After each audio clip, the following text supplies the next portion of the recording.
January, I was invited by the police that they saw me filming some corrupt policemen on the way to the airport, and that I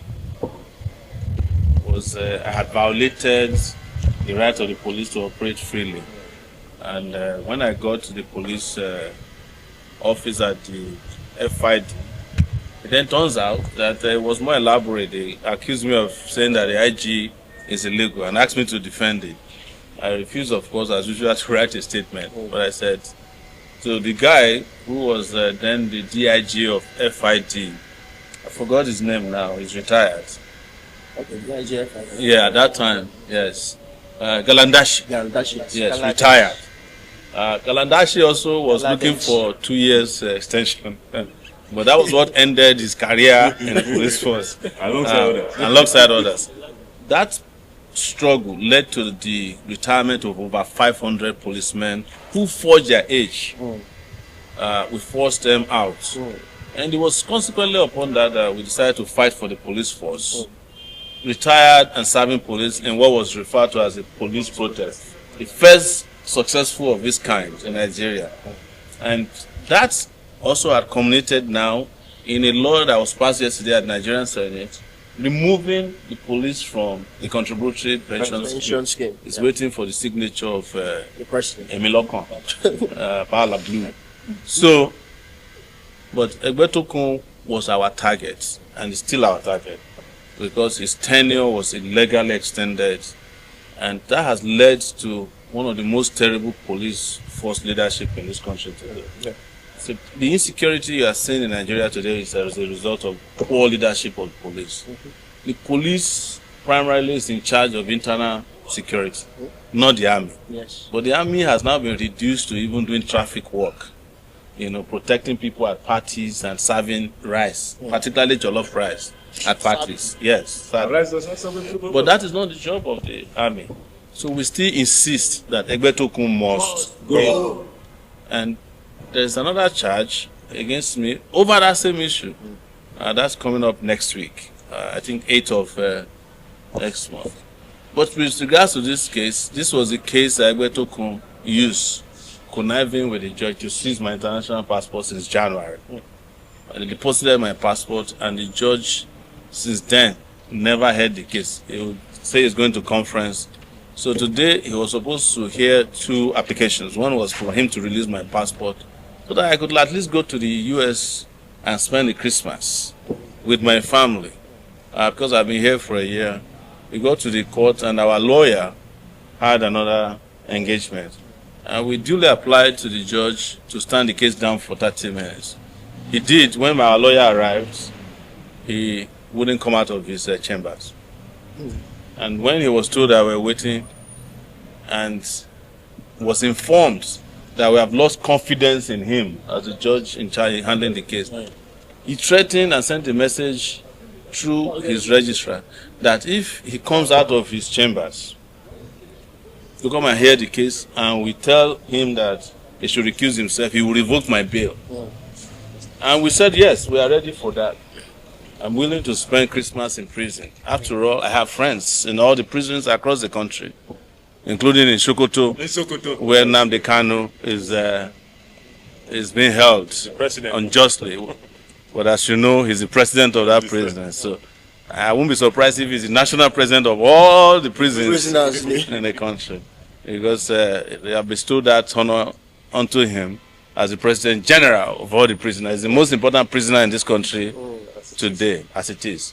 So then when we sent a message back to the judge that we are willing to take whatever comes our way, he then sent another message that we should go and take a date, that he has a conference.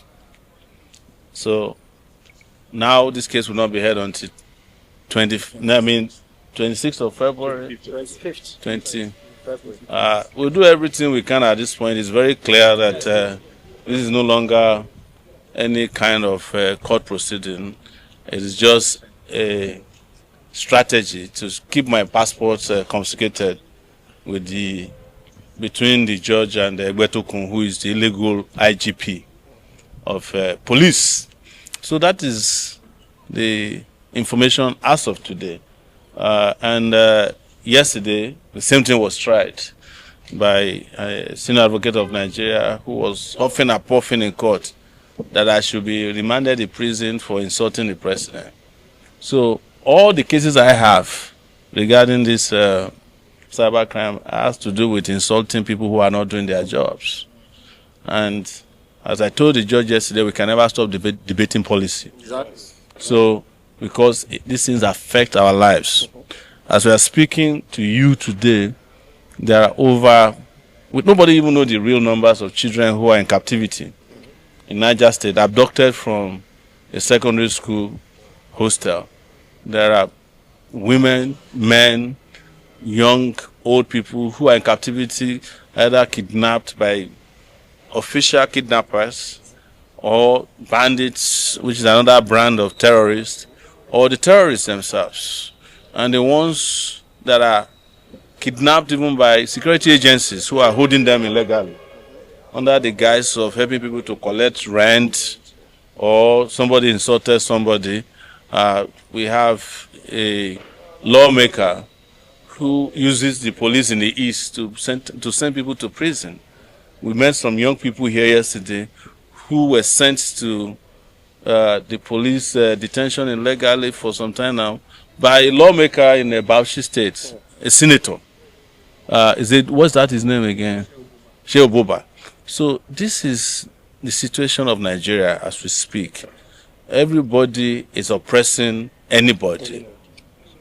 And we have stated continuously that we will do everything we can to break the yoke of oppression in our lifetime and start marching our country towards liberation. When I was invited in January of 2025, if you look at my posting, I said we are on to a fantastic year. I had no idea that the year would be this great, even though I have suffered personal discomfort. But this was the same year that we got youth corpers to have their allowances increased from 33,000 to 77,000. They don't even greet us anymore when we see them on the road. But we don't need them to appreciate us. Yes. This is the year that we confronted the government in ways that nobody has ever done. I cannot count how many people we got out of detention this year, communities that were liberated, and efforts that were made through peaceful protests to shake the system to the point that the only time they watch over their back is when we are involved.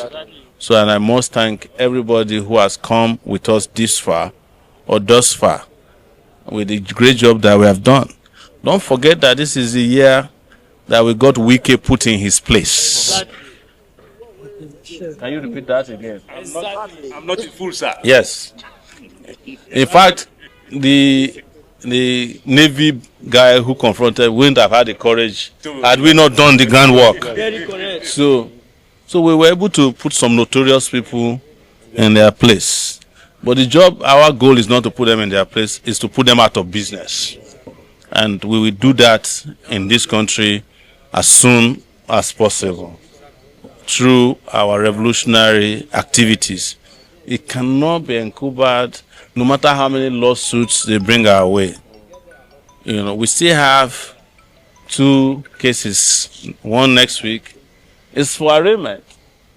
I'm sure they are working towards how to deny bail as well. Because I know in their minds, they'll be planning at how do we make sure Sowore doesn't spend Christmas at home. There's another one at Kuje prison. The magistrate that was procured to send us to prison for protesting for free Nnamdi Kanu. So when we are done, then we'll see what is left of the year. Yeah.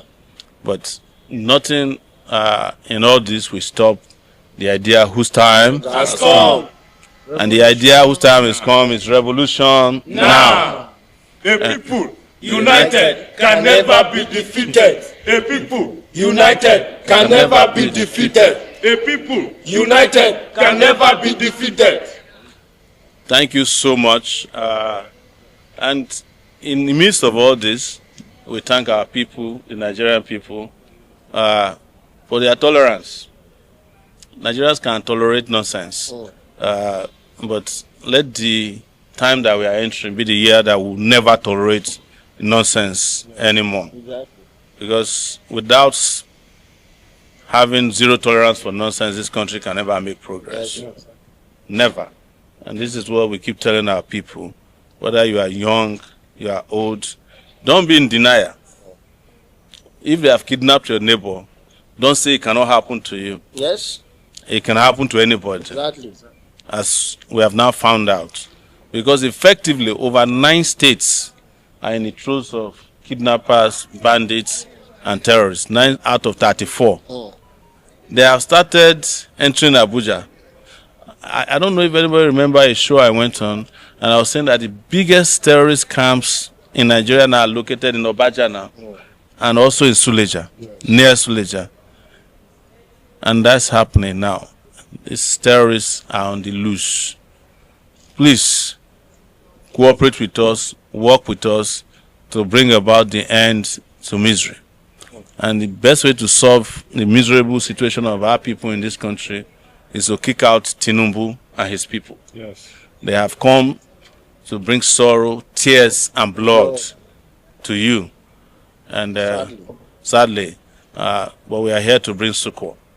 And we'll do whatever it can, peacefully, to ensure that, which we know is possible, because their numbers are negligible. These criminals in government, they have a negligible number of operatives. It's just that Nigerians are too afraid, very docile. That's why in other countries, these are problems that you solve with just one major protest. By 12 noon, all of them would have fled the country. Exactly. You know, and nothing in this, how is that? Nothing in what I've said says that we tolerate military rule. We are against military rule, but we are for people's power. Yes. Thank you very much. Revolution. Now. Revolution. Now. Revolution. Now. Yes. Well, somebody is asking that we should declare our New Year's slogan, resolution, that it will be no nonsense. No more nonsense. No more nonsense. Exactly. Which one was the one for the year before? No grief for anybody. And we are the only people who no grief for anybody. Exactly. Thank you very much.